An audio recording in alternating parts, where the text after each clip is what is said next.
As we begin to consider what our participants need when it comes to learning, stressors, and their brains, let's review this quote from Dr. Bruce Perry.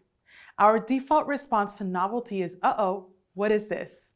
And until the new thing is proven safe and positive, it will be categorized as a potential threat.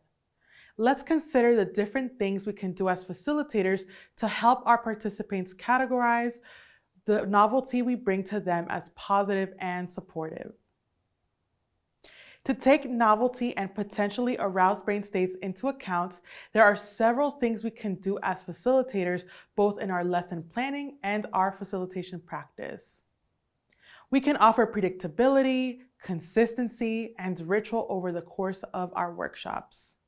We can set clear expectations, both as a community of creators and within every activity or project.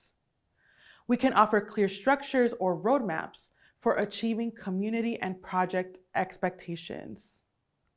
As we do, we can consider how to regularly give participants agency by providing them with opportunities to express their needs and desires and make choices that align with those needs and desires. And as we move through each workshop, we can consider the pace of each activity we do together and make sure we are giving participants time to practice every new skill. There are so many opportunities within our workshop structure and authentic presence as facilitators to establish rituals.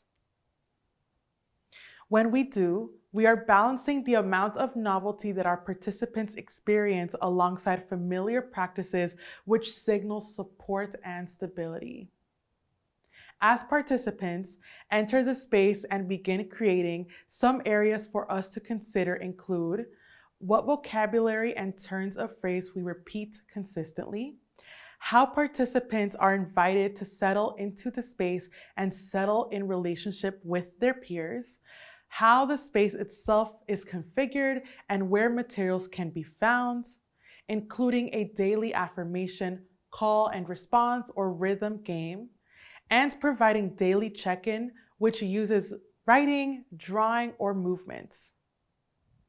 Considering even some of these areas will help our participants feel prepared, oriented, and ready to create. As our participants begin to create, thinking about pace, transitions, peer interactions, and reflection can help balance the novelty of art making and relationship building with some regular practices.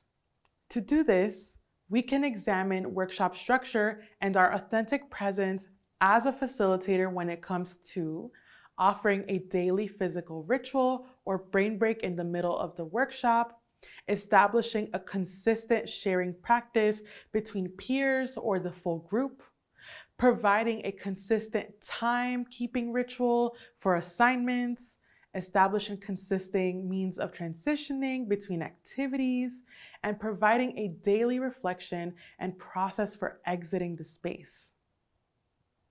In addition to creating a balance of novelty and the familiar, each ritual we build into our workshop spaces helps to create a thriving workshop culture and sense of community. In education, scaffolding is a term that means breaking up the learning into chunks and then providing a tool or structure for each chunk. When we are planning individual lessons, as well as our curriculum as a whole, scaffolding can help us be mindful of pace and clarity as we lay out each step of the process for our participants.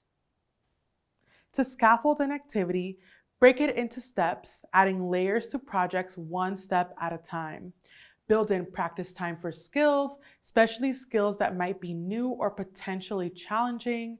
Consider multiple learning styles, especially when presenting directions or project expectations.